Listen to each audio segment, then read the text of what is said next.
Charlotte this week was was actually very difficult to watch, and it's not necessarily because it was bad or anything. It's probably because one of the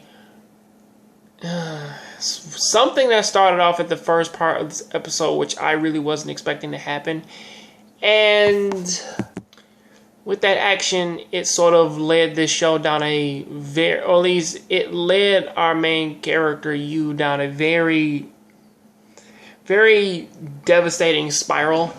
Because to actually see his character go from somebody out there who is very, very opinionated and not necessarily all that talkative, or at least somebody who's very introverted and, you know, to the same extent, he's very outgoing, to the point of, or at least, if anything, he's more or less like that asshole who's around, who's pretty much has a lot of moral empathy for everybody, but still sees the dumb shit in which that they do. So, you know, he's not necessarily, you know, he's very capable, but honestly, he's not somebody who likes to put up with other people's excuses all that much. Especially since, well, actually, his character does actually seem, or at least for the most part, it did actually seem to change a little bit since the series first started. But this right here, this is something that's just devastating to see a guy like that just spend. Honestly, I don't even know how much time passed. If anything, I would say that about maybe a day or two has gone by. Because from how it seemed, or at least from how all of this seems, it seems as though it's that only one day has passed, and he's just, well, 1 or 2 days, well maybe I'd say at the most 3 days. And with that, all he's done is just sit in front of the TV and just eat ramen noodles all fucking day. That's it. That is all he has done, is just sit around and just eat.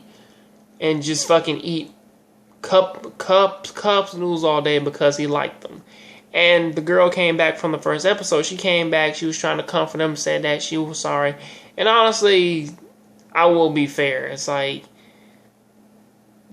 it was a bit extreme for him to go ahead and lash out at her like that. But at the same time, it's she did sort of. However, I did sort of find it a bit weird for her to even take that trip out there, because if I really think about it, it's well, she did say that she couldn't come over there and see him because, you know, that man will be their last meeting. But I do understand that she was doing that to sort of comfort him, because last time he seen her, he was actually really, really, really happy to see her and everything.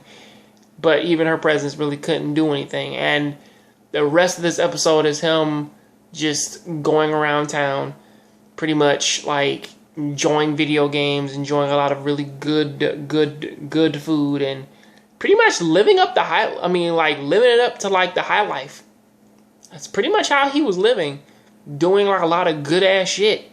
And actually, he was beating a lot of ass. It wasn't until I think he found some drugs or something like that now comes out of nowhere. She saves him, and she tells him that she has been watching him ever since, you know, the tragic thing that has happened to, well, I kind of haven't been mentioning it, but yeah, Ayumi, she actually passed away in this episode, or at least in the last episode. And honestly, it really does sort of hurt how most of this shit just sort of happened out of nowhere. But give or take with the way how that she fell and how everything that sort of happened the way it did, yeah, that's sort of fucked up how all this happened, though. I will be fair, though, is that, even though it's only been a few days, though, it's I won't say that they're trying to get him to just bounce right back, but it seems as though is that everybody really doesn't know the best possible, well, except for maybe Misa and Yusa, maybe those two. They are pretty much the only relatable people in this instance, because I really can't say now, because sure, her brother's insane, but he's still alive. I don't know about Takajo's family. Aside from maybe Yusa, she's pretty much the only person there who's actually lost a sister. So to be real, yeah, it is possible to overcome it, but terms of like right now, it's like it's pretty difficult for him to sort of get over that, especially since as of right now he is actually blaming himself of saying like did like he even give his sister anything? Did he ever give her like anything positive?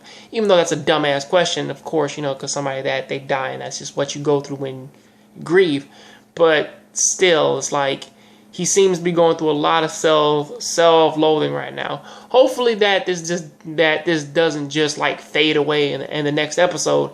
But that is what I gotta say about that. Please tell me what you think about this down there in the comment section. Catch you guys on the next Jongravesshow. Please keep watching anime, keep playing video games. I'm out.